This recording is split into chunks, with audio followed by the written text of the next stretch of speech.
Nandito tayo sa bato parang lamisa oh. Dito tayo magsubo-subo ng kanin. Kaya lang walang ulam.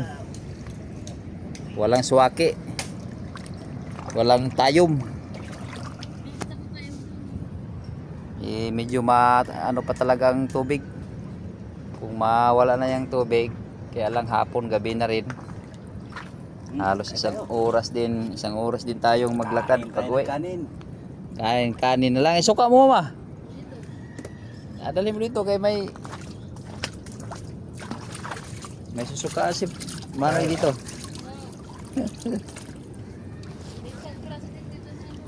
Tara. Ulam natin yan. Kabibi mo na yan. Diyaw. Ayun. Tapos yung suka mo. Ito ulam natin sa piraso. Ito lang isang Ito. madali ako. Tapos yung Baka maglaglagan pa itong aking ano. ano yung plastic ha, kaya baka makulan.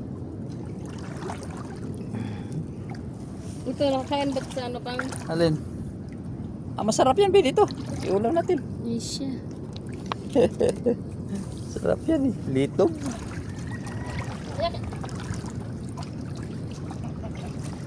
Kadali sudan mo na eh.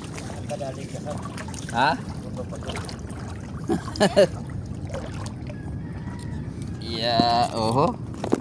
inilaw ang labas. Kasag. Kasag? Suka oh, suka. Nakadali si Mano ng kasag oh. Oh, ayan oh. Kinilaw namin ngayon yung ito kabibe. Kilawin natin yan. Yeah. Kinilaw. Manoy, daming kanin. Hindi pa sila magkain. Ganito eh. Mamahap. Yalo no di ay. Iba ni Mano yo, talagang buhay dito sa ano. Buhay dito sa ubasan. Ang gutom ng mga mangingisda, mananagat.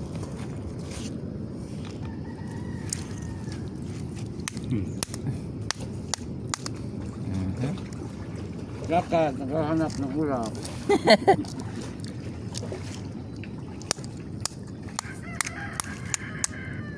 Yan na. Hirap tong walang stand yung ating ano, yung ating kamera.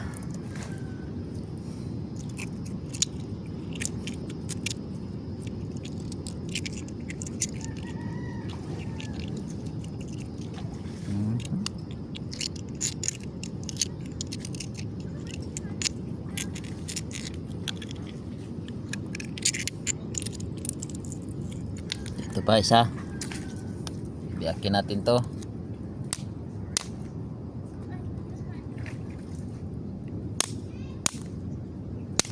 Ito pala may itak eh. Di basta-basta madurog.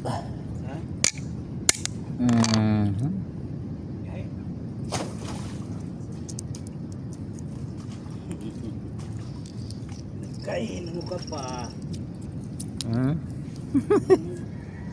Nangunguha pa ng mga ano si Mano yo. Pang ulam niya oh.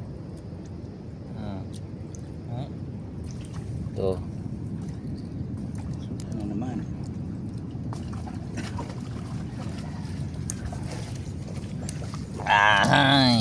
Wala na tayo dyan. Aba, nakadali na naman ang kasag. O, tatakbo ba? Nakadali ng kasag si Maria. Talaga lupit. Suka. Hindi natin makain pag walang suka eh. Ha? No? Kita ulit kasag naman. Kasag pa lang eh. So patayin na natin yung ating camera kaya hindi na tayo makakain ng maayos eh.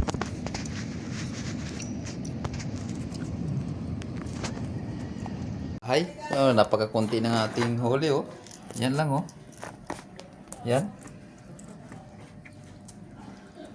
Sabawan lang ng maraming sabaw. Isang galon para makahilamos at makahinaw. So Kanina natatawan na tayo doon sa ating kasama ni Kuya Sail eh. Yung kasag ng kikilawin niya, paglagay niya sa pinggan, tumakbo pa eh. Pero nahihuli niya uli. Tatakas pa, pero wala siyang kawala. Nakilaw talaga siya ng kasama ko. Kasag yung kinilaw namin. Saka yung iba eh, yung sa akin naman yung ganito. Oh. Yung parang litob si Bisaya, pero nasa sa bato. Ang sarap. Ang mananam. So ngayon, lulutuin na. Ano na, gabi na. Gabi na kami nakauwi at sobrang layo. Mga kung lakarin siguro, mga 1 oras siguro lakarin. Ano rin, madilim na rin yung ang laot. Padilim na. Lakas ng ulan kanina pag uwi namin. Kaya hindi tayo nakabidyo. So dito na tayo nakabidyo sa ito sa bahay. So, at lulutuin na to ni misis ko. Ayan o. Yung mga ano na yan. Ito may nakuha siyang saang. Ito yung taktakin. Yung kinukuha ko sa bato kanina. Ayan. Ito. Malaki sana yun. Kaya lang, anda lang no. Halos wala nang makuha.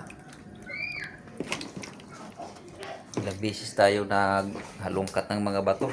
Ilan lang yung nakuha natin. Hindi kagaya ng nakaraang mga taon. Na mga 2018 o yung pandemic 2019. So marami tayo nakukuha niyang ganyan, pero ngayon wala na.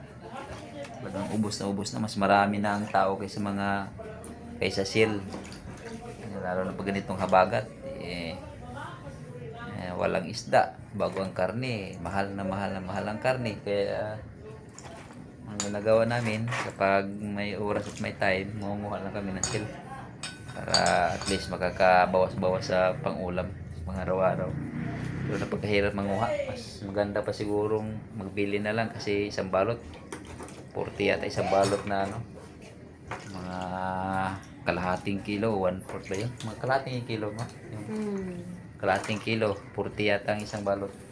Kaya susunod, mamili na tayo. Bibili lang tayo kasi sa ibang mga lugar, sa ibang mga baryo, mas marami pang ganito. Kunti pa ang tao doon, marami pang nakukuha sila. Kaya siguro bibili lang tayo. So kung may pambili, mahirap manguha, sakit sa baywang, sakit din sa katutungo. Kaya next, parang madalang na tayo magpunta doon. Baka sunod na taon, mga taon naman ulit tayo magpunta pag panahon habagat. So hanggang dito na lang at magluluto na yung aking sis. Bye sis.